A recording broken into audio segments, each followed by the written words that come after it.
అంటే నేను వాడితే పాట కదా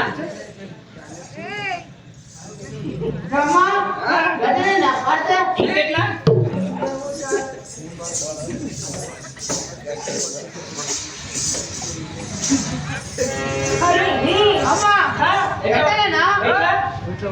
పట్టు చీరే కట్టుకున్నా కట్టుకున్నలో కట్టుకున్నా ముక్కులేలు పెట్టుకున్నా మరి లేకపోతే నేను వాడిందే పాట నేను వాడిందే పెట్టుకున్నా అమ్మా ఇప్పుడు ఇప్పుడు వర్ణించాలి కదా నువ్వు బాగుంది నీ పాపడి మీద బాగుంది నీ ముక్కు పుల్ల బాగుంది నీ చెవుల కమ్మలు నీ జాకెట్ బాగుంది నీ చీర బాగుంది నీ కాళ్ళ పట్టగంటలు బాగున్నాయి కానీ కానీ కానీ అదట్లుందో ఏమన్నావురా నీ అన్న నోరు వస్తారు కానీ చెక్కలు కానీ నువ్వు నాశనం అయిపోతే సార్ చెప్ప కలబట్టి వస్తాడు నాన్న అట్లా ఎత్తుకోరు పట్టుకోరు కొత్తకోరు ఎల్లైతే నువ్వు నాశనం అయిపోతే నువ్వు నష్టం అయిపోతే నా ఆటోటి అక్క జనం లేదా నువ్వు పోతావురా నీ చల్లల నీ చెవులలో చెట్లు మొదలు అని కళ్ళు కాకులు పీక నీ గుడ్లు గోలిమిస్తా నువ్వు నాశనం అయిపోతావు నష్టం అయిపోతే ఎదురులో ఉండకూడదా నువ్వు నాశనం అయిపోతావు అమ్మబాబు నన్ను ఇంత మాట అంటావురా ఏమన్నా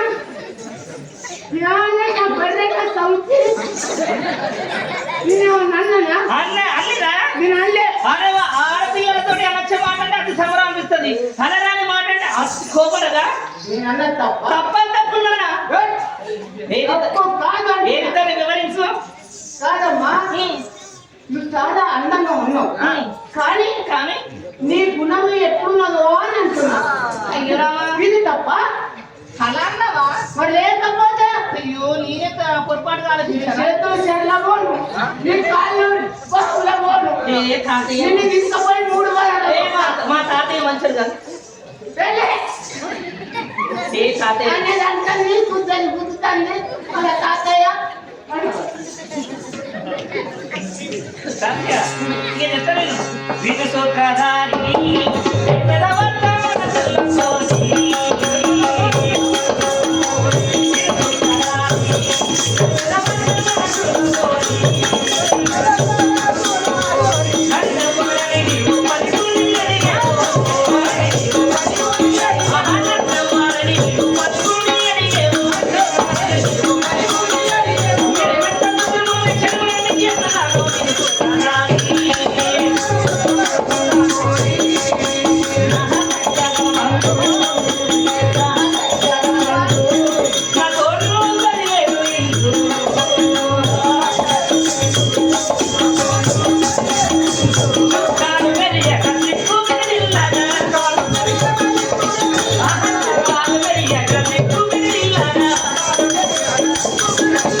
చెప్పాలంటే నేను ఉండబడే లోకమైన స్వర్గలోకము అంటారు నిత్య ఎవరోజులో ఉంటాం కదా స్వర్గలోకము ఆ స్వర్గాన్ని పరిపాలించేవాడు అయిన అమరనాథుడు దేవేంద్రుడు అందులో మా యొక్క పేర్లు నామం చెప్పండివా చెప్తాను నేను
ఆ స్వర్గలోకంలో ఉండవన్న ఉత్తరంగా ఐదుగురు అక్క చెల్లెలు రంభ పూర్వసి మేనకా చిత్రి శిలోత్తమ పంచకన్యము అందులో పెద్దదానైన నా పేరు రంభ అంటారు. పెద్దదానే నువ్వేనా? అట్టి శివసభలో నా ఆటలు ఆడుతూ పాటలు పాడుతూ వచ్చిన ఆ యొక్క దేవలోకంలో వచ్చే వాళ్ళందరూ ఈ ప్రకారంగా సభ చేసి కూర్చుంటారు. అట్టి సభలోన నాట్యం ఆడుచు పాటలు పాడుచు మా యొక్క చిరునవ్వులు చిందిస్తూ మా అందానికి ముగ్గురుగా చేసుకుంటాము. అవునా? నన్ను చేసుకుంటావు ఇట్లా? ఏమైంది? నాకేమైంది? వెంట్రుకైనా కానీ కూడా చుట్టుంది. అంతకంటే హీనంగా ఉన్నావు నువ్వు. ఎట్లా కూడా ఆ ఏమిటే నాకు భయపడిపోతుంది. నువ్వు ఎంతదాని నా కింద. ఏంట్రా ఏంట్రా రోగం వచ్చింది నీకు అయితేనా కానీ మరి నీకు అది అయిందా?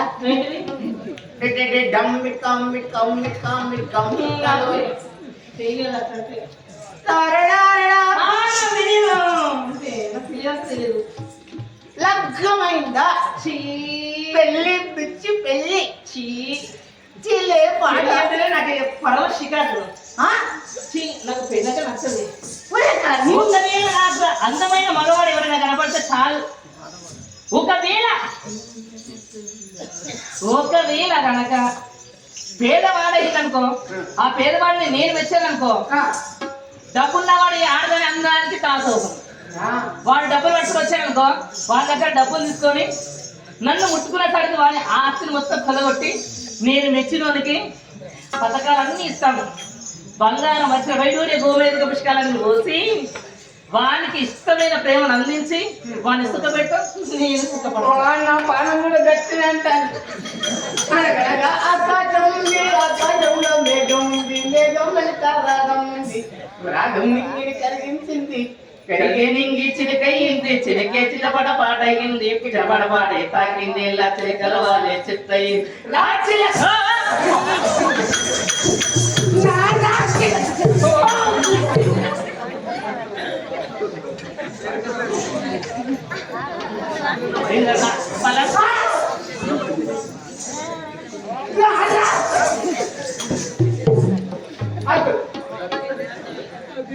అయితే అది పెళ్లి కాలే. అవునమ్మా, పెళ్లి కాకపోతుంది కానీ మరి ఏమన్నా కూరగాయలు ఉంటుందా? పెళ్ళే వద్దనుకుంటే ఇగో పెళ్ళంటే ఒక పెద్ద తంట. ఆ తంట వద్దనే ఒంటరిగా ఉన్నానంట. ఇంకా పెళ్ళే వద్దు, ఇంకా పుత్ర సంతానంతో ఇంకేమైనా ఉందా? నాకది కూడా ఎంత తెలిసిన వాడైనా కానీ కూడా సంసారంలో పడిపోయాడని అంటే వాడి చదువు వృధా, వాడి డబ్బు వృధా, వాడి తెలివి వృధా, మొత్తానికి వాడు వృధా అంటే శూన్యం. అరే నేను ఇంత చిన్న వయసులో ఉన్నా నాకు పిల్లలు చేసుకున్నా. అమ్మా నన్ను అడుగుతున్నావు కానీ మరి నీకు పెళ్ళైందా? అయింది. మరి నీకు ఎంతమంది పిల్లలు? ముగ్గురు. మరి వాళ్ళు ఏం పని చేస్తున్నారు? వాళ్ళు ఏం పని చేస్తారంటే ఇద్దరు ఊగులు ఆడతారు, ఒక్కలేసారు.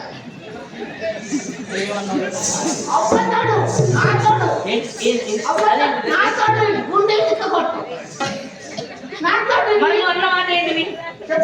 చెప్పి చెప్పురా. నాకు ఇద్దరు ఊగులు ఆడతారు. అంటే కొడుకులా బిడ్డరా? వాళ్ళ మొగల్లో ఆడోళ్ళు నాకు తెలియదు. కానీ ఇద్దరు కొడుకులు ఒక్క మొగలే కాదు. అంటే ముగ్గురు కొడుకులేనా? ముగ్గురు కొడుకులే. సరే ఏం పని చేస్తారన్నా? ఇద్దరు ఊగులు ఆడతారు, ఒక్కలే కాదు.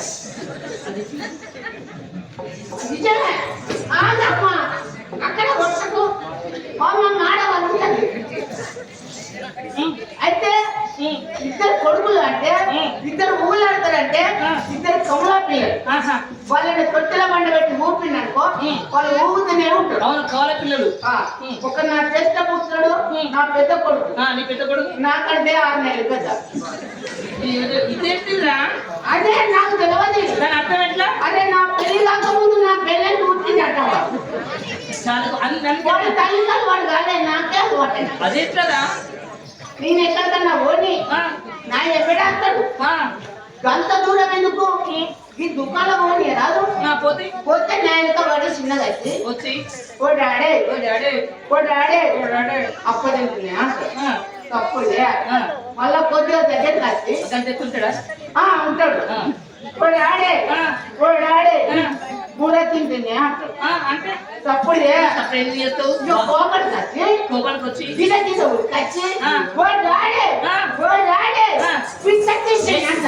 అదే పిప్పరమట్టి తింటాడుగా. అవును నాయన, అదృష్టవంతుని ఎవరు చెడగొట్టలేరు, దరిద్రుని ఎవరు బాగు చేయలేరు. కాబట్టి అమ్మా ఎవరో వచ్చారు అని అనుకుంటే నా దగ్గరికి వచ్చావు కదా, మరి వారు వచ్చిన వారు ఎవరు? లోగిట్లను తీసుకురాపోండి. నారాయణని నమ మంత్రములు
నేను దేవలోకం వేలేవాడును.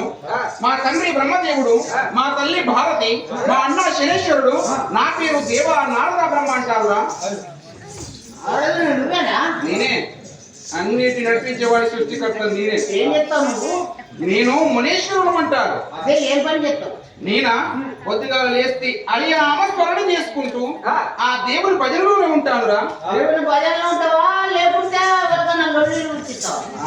నేను దేవతలకైన అమృతమే భోజనము, రాక్షసులకైన మధుమాంసమే భోజనము, మానవులకు అన్నమే భోజనము, నాకు కళామే భోజనము. పంచాది నాడు పండుగ, పంచాది నాడు ఎండుగ.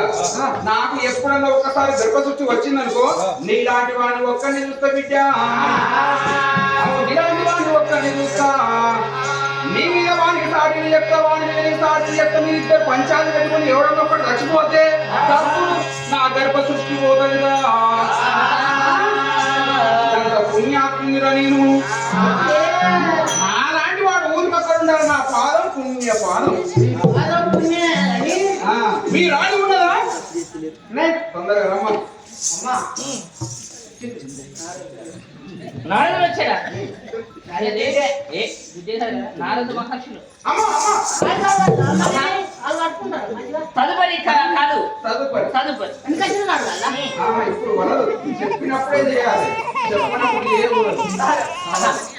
మహర్షి, నీవు వచ్చిన వారంటే ఏదో ఒక కారణమై ఉంటది. నువ్వు లేనిది మాత్రం ఏ జరగది. కావున నారద మహర్షి వందనము నారదమునీశ్వరాని పాదములకు వందనము.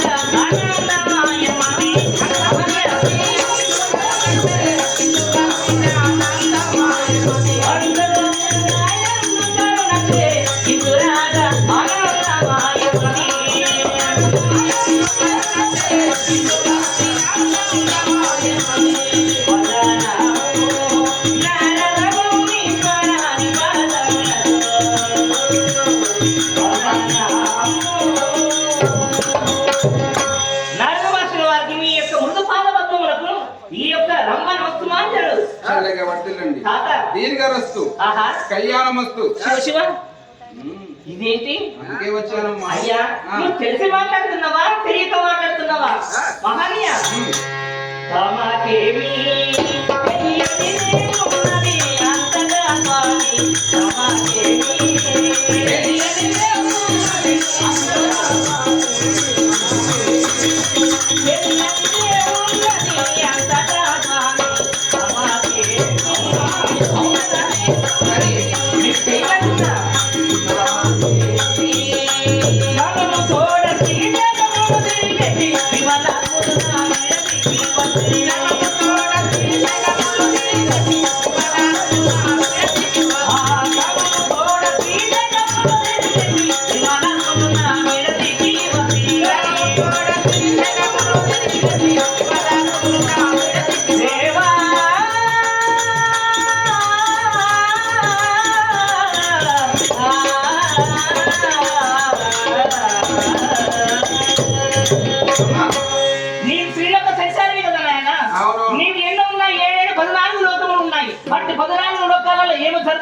ఏమి జరగబోతున్నది ఏమి జరుగుతుందని కూడా తెలిసేవాడివి.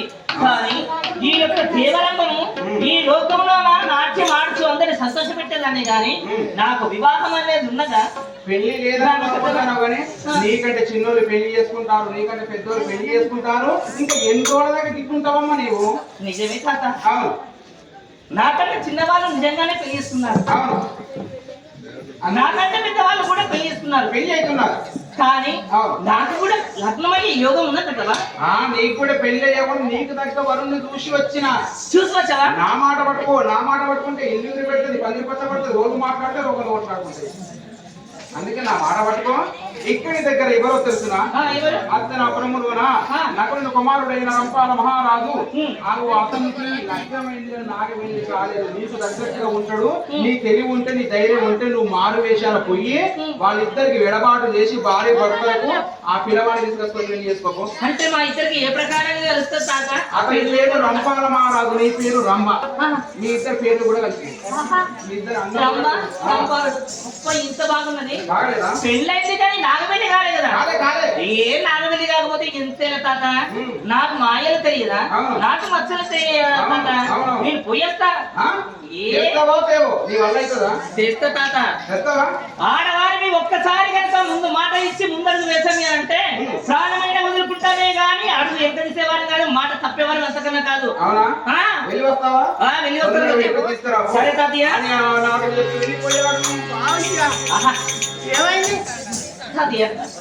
ఎప్పుడు రంపాలుడు అని చెప్పాడు. నా ప్రాణమంతా ఏ ప్రకారంగా ఉందో తెలుసునా? అమ్మా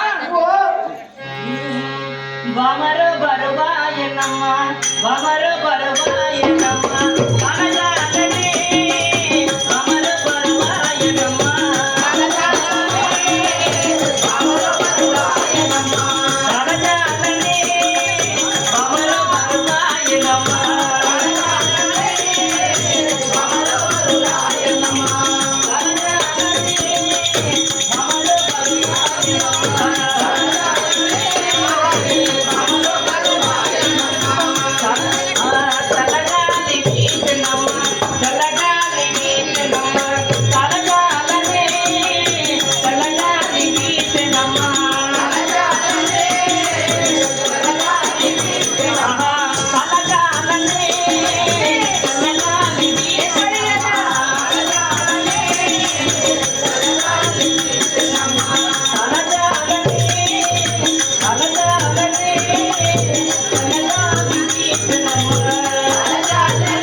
నేను ఈ ప్రకారంగా పోతే ఓహో దేవలోకంలో ఉండబడినా ఆ యొక్క రమ్మ వచ్చాదని వాళ్ళందరూ ఏమనుకుంటారు?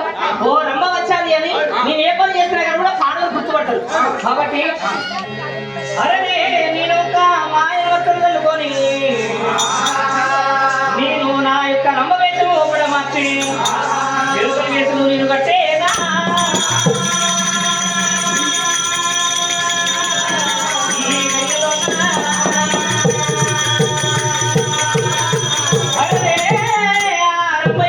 ఎరుకల నాచారు ప్రకారంగా భూమిపైకి బయలుదేరుతున్నది. వచ్చింది ఎరుకాన